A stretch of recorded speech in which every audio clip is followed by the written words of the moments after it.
Hi, I'm Carlton, and this is The Serving Effect, where we spotlight everyday heroes who are transforming lives and building a stronger, more connected community. We're going to bring you stories of individuals and organizations who are coming together, loving on people, lifting them up and encouraging, and showing the power of when we all come together to serve each other. So whether you're actively serving now, or you need some encouragement to serve, or maybe you just need one practical idea to get you started today, you're in the right place. Today we have April, who is, I'm going to try to give you your title, Garner Downtown and Economic Development Administrator. Did I get it right? That's correct. Outstanding, outstanding. Well, welcome. Tell us a little bit about April. So, as you know, I grew up in Garner, hometown girl. Have lived there my entire life except for 4 years when I was in Chapel Hill. Go Hills. But I absolutely love, Dropped it right there, huh? I absolutely love being in Garner and living in Garner. There's no other place I would rather be. A little bit about my background. So, I think you mentioned earlier as I was coming in that I was a high school teacher, taught at Garner for 5 years, and also coached the JV cheerleaders.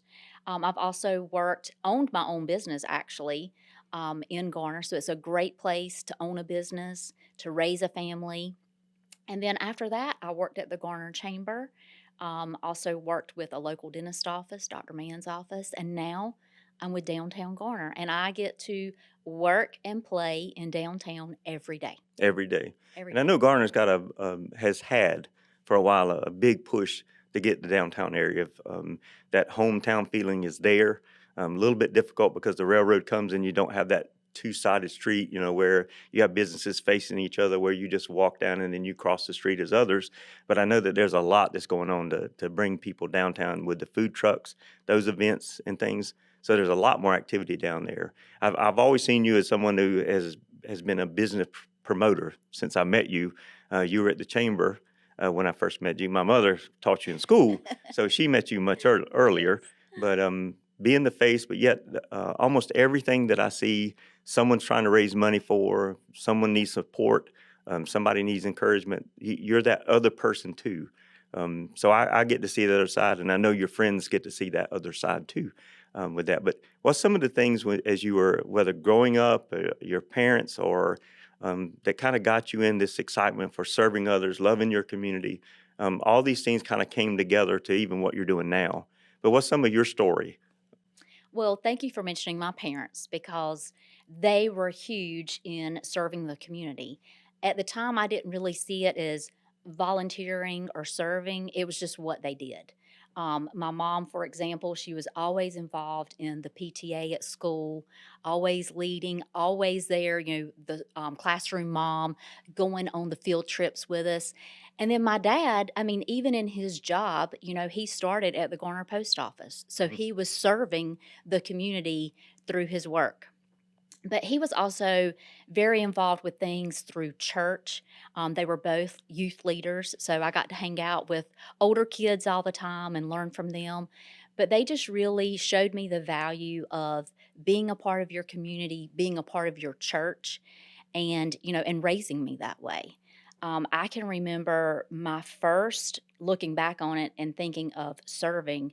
I was in GAs, Girls in Action.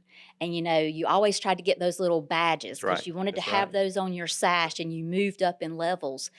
And looking back at the things they asked you to do in Girls in Action, it was all about service. Whether it was having a little fundraiser, like a little lemonade stand, which I had to try to raise money for Right. missions to send, overseas to Lottie Moon, you know, Christmas offering or Annie Armstrong Easter offering. Those were important because it was giving back. And so I learned at an early age, and just by doing fun things, didn't really think I was serving or volunteering. To me, it was just something that was fun. So that's probably my first introduction to being a part of the community and serving others was through my family. I hope the parents who are listening are catching that you turn it into a lifestyle, Hmm. and it's not an act of service. It's just a lifestyle. And so, and you also brought out the joy Hmm. of serving. And I think sometimes see it as, I'm doing something for someone else. I'm sacrificing my time. I'm sacrificing the fun things so that I can help people who are in need.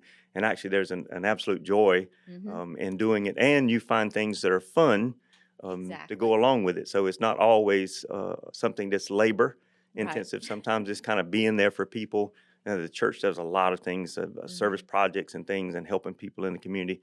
I know I was in the post office, and if you were a mailman, you knew Mhm. people in need. You knew all kinds of things in the Yeah. community, so you were able to connect them with services, or connect them with, or even yourself, Mhm. to help them out in there. So I remember those days as being joyous days as far as knowing people in Garner. But I do hope people catch that the reason that you turn into a hero is that you start early. Get your kids Right. early to into something. Boy Scouts, we were Royal Ambassadors. Yes. That was the GAs RAs. and the RAs. Mhm. So Yep. those were good times, but there was always a thing. And I think sometimes we discount as we get older.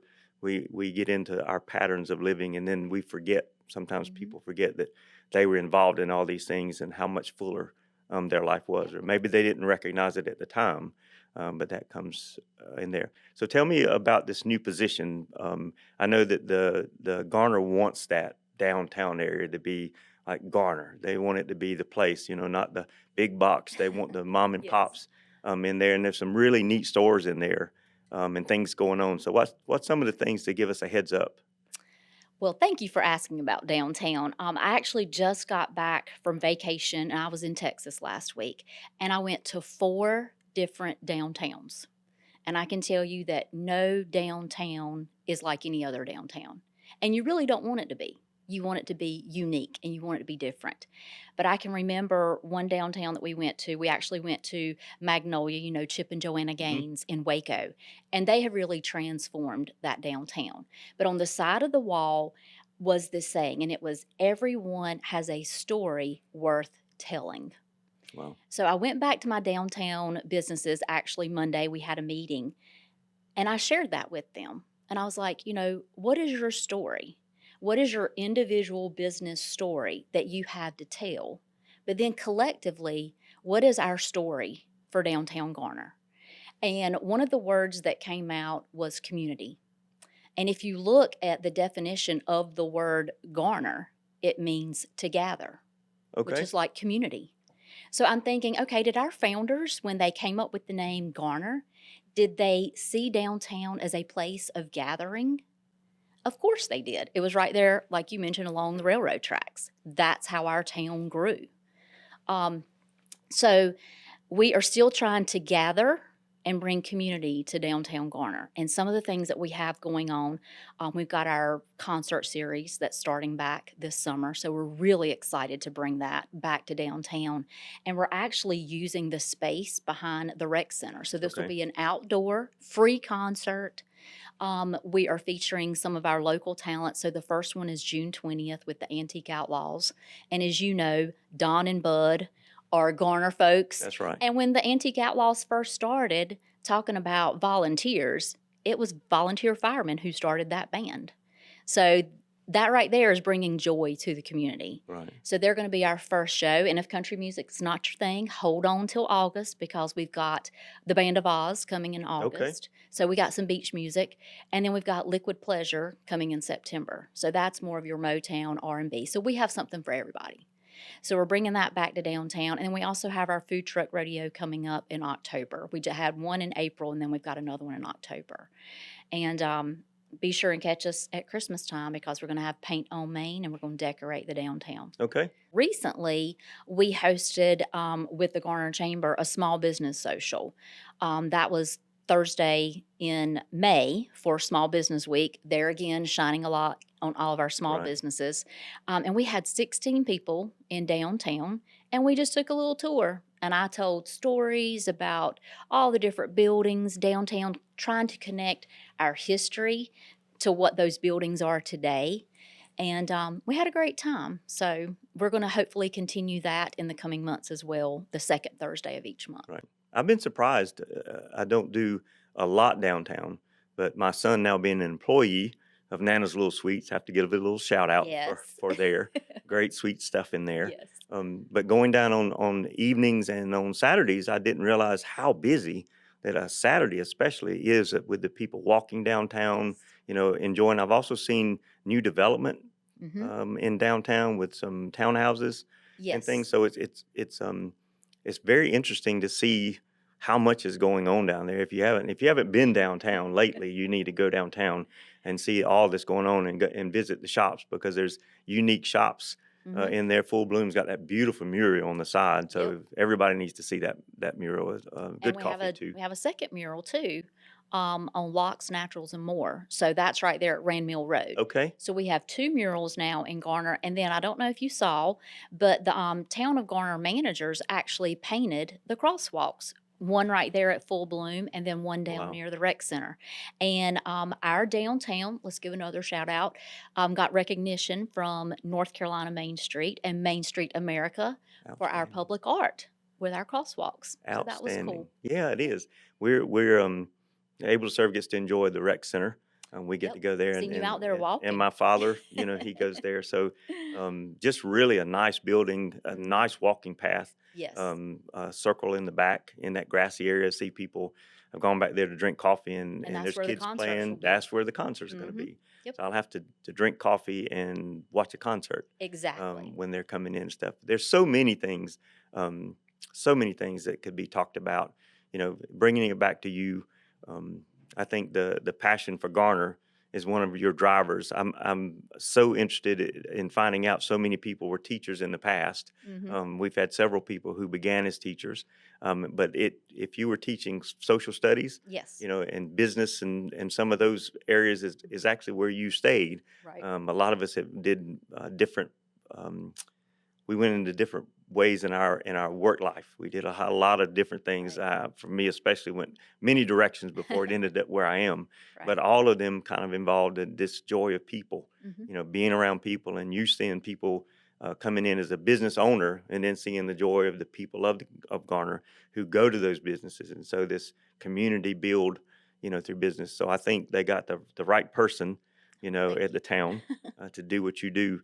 Is there anything that sticks out in your mind as just one thing that just was a aha moment when you were serving somewhere or seeing something that just really that it just inspired you to do what you're doing?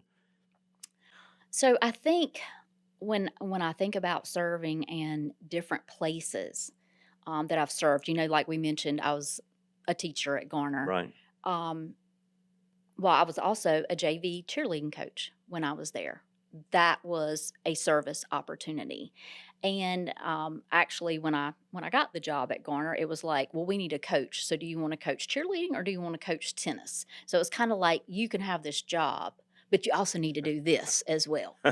And I was like, well, I took tennis in college, but I wasn't that great at it. So I think I'll go with cheerleading because I used to be a cheerleader for Garner, with Pop Warner back in the Oh day, yeah. Oh yeah. like the little girls.